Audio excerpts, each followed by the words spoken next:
پیارے بچوں، ایک دفعہ کا ذکر ہے کہ افریقہ کے ایک جنگل میں بہت سارے جانور آپس میں مل جل کر رہتے تھے اور ایک دوسرے کا خیال رکھتے۔ شیر بھی بلا وجہ کسی جانور کو نہ مارتے، اگر بھوک لگتی تو گھاس کھا لیتا یا کسی کمزور جانور کو کھا لیتا۔ جنگل کے جانور ہنسی خوشی زندگی بسر کر رہے تھے کہ ایک دن نہ جانے کہاں سے ان کے جنگل میں ایک لومڑی آ گئی۔ بچوں، آپ تو جانتے ہیں کہ لومڑی کتنی چالاک ہوتی ہے۔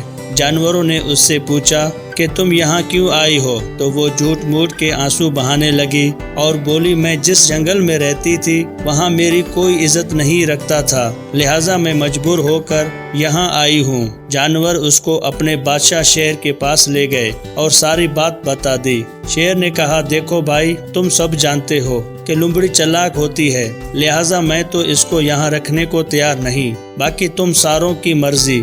جانوروں کو لومڑی پر ترس آ گیا اور آخر جانوروں کے کہنے پر شیر نے لومڑی کو جنگل میں رہنے کی اجازت دے دی۔ پہلے تو لومڑی بڑی شریف بن کر رہی اور کوئی الٹی سیدھی حرکت نہ کی، لیکن پھر آہستہ آہستہ اس نے اپنے رنگ دکھانے شروع کر دیے اور جانوروں کو اپنی باتوں میں پھنسانے لگی۔ وہ ان سے کہتی کہ شیر تمہارے کمزور ساتھیوں کو کھا جاتا ہے اور تم لوگ چپ رہتے ہو، اگر ایسا ہی رہا تو ایک دن تم سب مارے جاؤ گے۔ شروع میں تو جانوروں نے لومڑی کی باتوں کو نظر انداز کر دیا، لیکن آخر جانور لومڑی کی باتوں میں آ گئے اور انہوں نے شیر کے خلاف بغاوت کر دی اور سارے شیر کو مارنے پر تل گئے، لیکن وہ کمزور تھے اور خود کچھ نہیں کر سکتے تھے۔ لومڑی نے موقع سے فائدہ اٹھاتے ہوئے کہا، میں ساتھ کے جنگل کے شیر کو جانتی ہوں، وہ اس شیر کو مار دے گا۔ جانور کچھ دیر سوچتے رہے اور پھر انہوں نے حامی بھر لی اور لومڑی ایک دن دوسرے جنگل کے شیر کو لے آئی۔ اس نے آتے ہی متاثرہ جنگل کے جانوروں کے بادشاہ کو خون ریز لڑائی کے بعد مار دیا، جس پر جنگل کے جانور بہت خوش ہوئے اور اس کو اپنا نیا بادشاہ بنا لیا۔ لیکن کچھ دنوں بعد نئے شیر نے بھی جانوروں پر ظلم شروع کر دیا۔ سب جانور اپنے کیے پر رونے لگے۔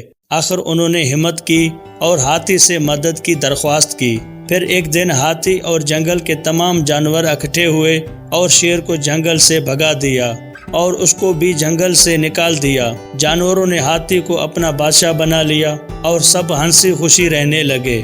پیارے بچوں، اس کہانی سے یہ سبق ملتا ہے کہ آپ بغیر سوچے سمجھے کسی کی باتوں میں نہ آؤ، نہیں تو نقصان اٹھانا پڑ سکتا ہے۔